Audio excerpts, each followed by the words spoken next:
Hey there, 8th graders, and a massive welcome to today's Explainer. I am absolutely thrilled to be hanging out with you today because we are tackling a really crucial part of your writing journey. Today, we're zooming in on argumentative writing, specifically that super vital final step of polishing and publishing your essay. Look, you've done the heavy lifting, you've done the research, you've built a rock-solid case. But how do we actually take all that hard work from just good to truly excellent? Well, that's exactly what we're going to unpack right now. So, be honest with me for a second here. You've just finished typing the very last sentence of your conclusion. Are you ready to just hit submit on that argumentative essay right away? Man, it is incredibly tempting, isn't it? You're tired, you've been staring at the screen for days, and that blinking cursor is basically taunting you. You just want the whole shebang to be over. But listen, if you click that submit button the second you finish drafting, you are actually skipping the single most transformative step of the entire writing process.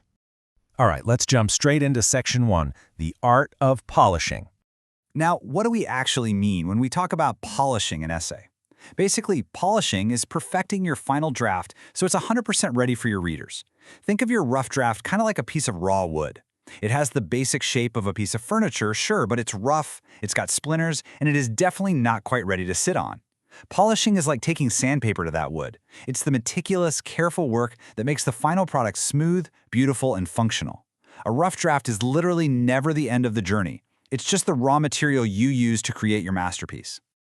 Okay, so what are the actual mechanics of this sanding process? Well, when you're polishing, you need to systematically check your grammar, your punctuation, your spelling, and your formatting. You really want to guarantee that your citations are spot-on accurate and that your conclusion leaves a super strong, lasting impact. And hey, here is an absolute pro tip that you can start using literally today. Read your essay out loud. Seriously, your eyes might skip right over a missing word or a really clunky sentence, but your ears are going to catch awkward phrasing immediately. If you stumble while reading it aloud, your reader is definitely going to stumble while reading it in their head. Moving right along to Section 2, why your draft matters. There is just a stark contrast between an unpolished draft and a polished one. Think about it. When a reader encounters errors, sloppy formatting, and unclear writing, what happens? They get distracted. They stop focusing on your brilliant ideas and start hyper-focusing on your mistakes instead. But a polished final draft?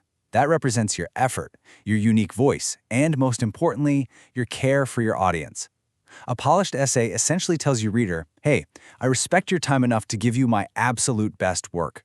It allows your argument to shine without any muddy distractions getting in the way. And there's actually a much deeper motivation behind why we do this. Colossians 3:23 tells us, whatever you do, work at it with all your heart, as working for the Lord. Polishing your essay isn't just some boring box to check on a teacher's grading rubric, it's actually a reflection of your character. It's about taking genuine pride in your work and choosing to operate with your whole heart. When you put that level of dedication into your writing, you elevate it from just another school assignment into an active true excellence. And this matters so much because in school, in your future jobs, and just in life in general, people are absolutely going to judge your professionalism by the quality of your work. If you build the habit right now of caring deeply about your message and exactly how it's presented, you're building trust. And people trust communicators who are clear, careful, and intentional. So let's get into the how in Section 3, how to perfect your essay.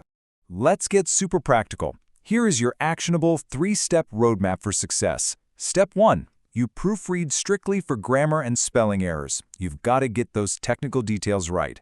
Step 2. You step back and ensure your formatting is correct and visually appealing. And Step 3. Once those two are knocked out, you can confidently share your work knowing it truly represents your best effort. Let's break those first 2 steps down just a little bit further. Imagine this. You've built this masterful, incredibly persuasive argument. But then, right in your powerful conclusion, you use their, T-H-E-R-E, instead of their, T-H-E-I-R. Now, I know it seems like a tiny thing, and no, autocorrect is not always going to save you here. But that minor grammatical slip can subtly undermine your authority as a writer. Proofreading is just the act of hunting down these tiny errors so they don't sabotage your big ideas. Next up is the formatting check. Remember, visual consistency matters just as much as the actual words on the page. Are all your headings consistent? Is your font the exact same size and style throughout the whole document? I mean, did you suddenly switch from Times New Roman to Arial halfway through page 2? A messy visual layout makes an essay feel chaotic before a single word is even read. Clean formatting, on the other hand, really invites the reader in. And for your final review, whatever you do, don't do it alone. Read your essay aloud to a peer to get their direct feedback. You know exactly what your argument is supposed to mean in your own head, but does it actually make sense to someone else? Using a classmate's fresh eyes and ears is honestly the best tool you have to guarantee that your argument is clear, logical, and persuasive to an outside audience. All right, so here is your exact homework checklist to put all of this into practice. Number 1, proofread your essay and physically list 3 specific changes you made. 2, share your essay with a peer and get at least one actionable suggestion for improvement. 3, check your citations thoroughly to make sure they are completely accurate. 4, practice reading your introduction out loud to make sure it hooks the listener perfectly. And finally, number 5, once you've done all that, you may proudly submit your polished final draft. Now let's shift gears a bit for Section 4, Speaking Truth in Love. Ephesians 4:15 gives us this really crucial instruction: speak the truth in love. Now, this fundamentally shifts the entire focus of what an argumentative essay should actually be.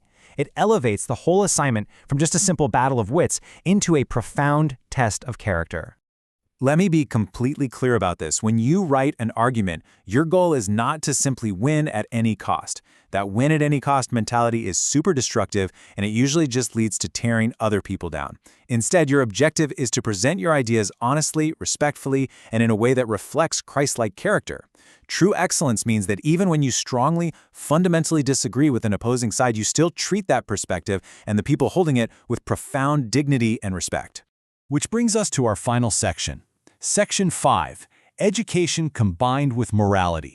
Everything we've discussed today, from catching simple spelling errors all the way to treating opposing views with respect, ties directly into the core philosophy of the Academy Godly Learner series. And that guiding truth is this: education without morality will hurt. Seriously, think about it. What is the point of being incredibly smart, highly skilled, and supposedly educated if you just continue to make bad moral choices that end up hurting yourself and those around you? Take a second to really let that sink in. Intelligence is a powerful tool, right? It's kind of like a sharpened sword, but without good character and a strong moral compass to guide exactly how you use it, that intelligence can cause real, lasting damage. Your education always has to be paired with a commitment to doing what is right. And this is exactly why we integrate these principles so deeply into what we do. Romans 8 promises peace of mind to everyone who keeps their minds spiritual. Engaging with your education through this moral, spiritual lens doesn't just make you a better student on paper. It ultimately brings a deep, lasting peace of mind to your entire learning experience. It aligns your academic efforts with your highest, most important values. So as you head out to polish those final drafts today, I want to leave you with one final provocative question. How will your polished words and your academic choices reflect your true character today? Remember, this isn't just about getting a good grade. It's about presenting your absolute best self, speaking truth with love, and honoring your education with a whole heart. So go grab that sandpaper, take it to your rough drafts, make them shine, and I will catch you on the next explainer.